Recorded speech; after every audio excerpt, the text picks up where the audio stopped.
Halo teman-teman semua, perkenalkan nama aku Muhammad Zaki Sulfan Mirza, mahasiswa S1 Manajemen Universitas Gadjah Mada. Sebagai mahasiswa, bulan-bulan Desember menjadi bulan-bulan persiapan menuju ujian akhir semester, mulai dari menyiapkan ujian, mereview lagi materi dari awal sampai akhir, belum lagi kalau ada tugas-tugas akhir yang menumpuk. Adanya beban seperti itu nggak bikin mahasiswa langsung semangat dan mengerjakan tugasnya sehingga bisa produktif. Mungkin di awal kita sudah menyiapkan rancangan, tapi akhirnya belum terlaksana. Mungkin juga kita sudah mengumpulkan niat, tapi akhirnya ketunda-tunda. Akhirnya kerjaan-kerjaan tadi nggak selesai dan bikin kita frustasi sendiri. Dari situ kita bisa melihat bahwa salah satu masalah yang sering dihadapi oleh mahasiswa adalah sering menunda-nunda. Hal seperti ini bisa terjadi kepada siapa saja, tidak hanya mahasiswa, tapi juga para pekerja. Menurut penelitian yang dilakukan oleh Pearsteal, setidaknya 95% populasi di dunia pernah menunda pekerjaan. Ketika ini sudah mengganggu, tentu kita perlu mengatasinya. Nah, di awal kita akan membahas tentang bagaimana sebenarnya proses prokrastinasi atau menunda-nunda ini terjadi. Dan kemudian kita akan mencoba menemukan solusi dan obat yang tepat agar prokrastinasi ini bisa dikelola atau mungkin bisa dihindari. Sebenarnya kenapa sih kita melakukan penundaan? Menunda sebenarnya adalah respon alami dari tubuh manusia untuk menghindari rasa tidak nyaman. Mungkin ada beberapa alasan kenapa kita menunda, diantaranya kita cenderung untuk tidak memprioritaskan tugas yang waktunya masih lama. Yang kedua, kita merasa tidak memiliki kemampuan untuk dapat berhasil menyelesaikan suatu pekerjaan, sehingga kita nggak pede dan nggak semangat buat kerjain suatu tugas. Atau yang ketiga, kita menolak mengerjakan tugas yang menurut kita tidak menyenangkan bagi kita. Ketika alasan-alasan tadi sudah muncul dan kita amini, kita mulai menunda dengan bermain HP, membuka Instagram, mungkin menonton YouTube, atau tidur seharian. Tanpa kita sadari, hal-hal kecil tadi berulang secara terus-menerus dan membuat dampak yang besar terhadap diri kita. Dampaknya, kita mungkin akan merasa kecewa terhadap hasil dari suatu tugas yang kita rasa tidak kita kerjakan dengan maksimal. Mungkin kita juga merasa waktu kita terbuang sia-sia, karena kita sadar waktu yang kita digunakan untuk hal-hal yang tidak bermanfaat.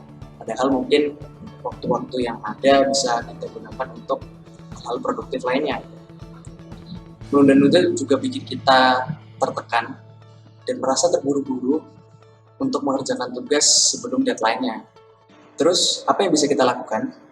Pertama, kenali pemicu apa yang bikin kita melakukan penundaan. Mungkin kita ngerasa tugas tersebut bosenin, bikin kita frustasi, merasa sulit untuk dikerjakan, tugas tersebut tidak terstruktur, prosesnya kurang menyenangkan, atau kita tidak mendapatkan makna pribadi dari tugas tersebut. Ini perlu kita ketahui karena kita perlu menerima dan tidak denial terhadap alasan-alasan yang muncul pada diri kita. Hal ini penting agar kita dapat memperbaiki kekurangan yang ada pada diri kita. Hal kedua yang bisa kita lakukan adalah coba latih otak kita untuk memodifikasi persepsi terhadap deadline. Menurut Linnaeus, waktu yang dialokasikan untuk mengerjakan tugas itu dipandang kurang penting dibandingkan bagaimana kita melihat kapan waktu tenggatnya. Jadi, ketika suatu tugas diberikan kepada kita, yang pertama kali otak kita pikirkan adalah kapan tugas tersebut harus dikumpulkan. Otak kita tidak melihat tentang sebenarnya berapa waktu yang kita punya untuk mengerjakan tugas tersebut atau berapa waktu yang kita butuhkan untuk mengerjakan tugas tersebut. Supaya nggak menunda-nunda, coba majuin deadline-nya. Kalau misal sekarang tanggal 2 Desember dan tugas harus dikumpulkan tanggal 10 Desember, kita majukan deadline-nya menjadi tanggal 7 Desember. Kemudian apabila tugasnya berupa membuat video, kita bisa menyicil tugasnya dengan membuat deadline tanggal 4 kita selesaikan script videonya, tanggal 5 kita melakukan take video, tanggal 6 kita melakukan editing, dan tanggal 7 hasilnya sudah jadi sehingga kita bisa melakukan revisi apabila ada atau kita merasa kurang cukup terhadap hasil dari tugas yang kita kerjakan. Dengan waktu yang sisa, kita bisa gunakan untuk merevisi tugas yang ada atau bisa gunakan untuk bersantai sebelum mengerjakan tugas yang lain. Yang ketiga, kalau kamu merasa mudah terganggu dengan suatu hal di sekitar kamu, coba optimalkan lingkungan kamu. Caranya dengan matikan notifikasi gadget kamu seperti laptop dan HP, kemudian letakkan gadget kamu sedikit jauh dari tempat kerja kamu. Kemudian kamu perlu mengurangi multitasking, dan apabila perlu, kamu bisa pergi ke tempat-tempat yang sepi sehingga kamu bisa fokus mengerjakan tugas kamu. Cara keempat dan cara terbaik yang bisa kita lakukan adalah mulai aja dulu. Menurut penelitian Bentley, kita cenderung mengingat tugas yang belum selesai daripada tugas yang sudah selesai. Otak kita akan secara otomatis mengingat tugas-tugas yang belum kita kerjakan sama sekali. Dampaknya, tugas-tugas tersebut menjadi pengganggu pikiran kita dan kita menjadi overthinking. Daripada keinget terus dan bikin kita overthinking, mulai aja dulu dengan hal-hal yang sederhana. Misalnya ketika tugas kamu adalah membuat paper, kamu bisa mulai dengan menyiapkan laptop, membuka Microsoft Word, dan mulai menulis nama kamu.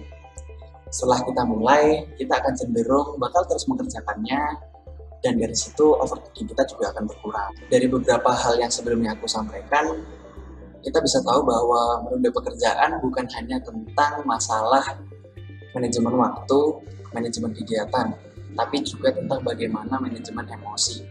Oleh karena itu, manajemen emosi juga perlu dilakukan sebagai pelengkap dari mengelola pekerjaan. Dengan membuat persepsi positif dan menghilangkan emosi negatif dari suatu pekerjaan, setidaknya kita dapat memulai progres dari pekerjaan tersebut. Sekian video dari Gary ini. Terima kasih teman-teman sudah menonton sampai akhir dan selamat mencoba.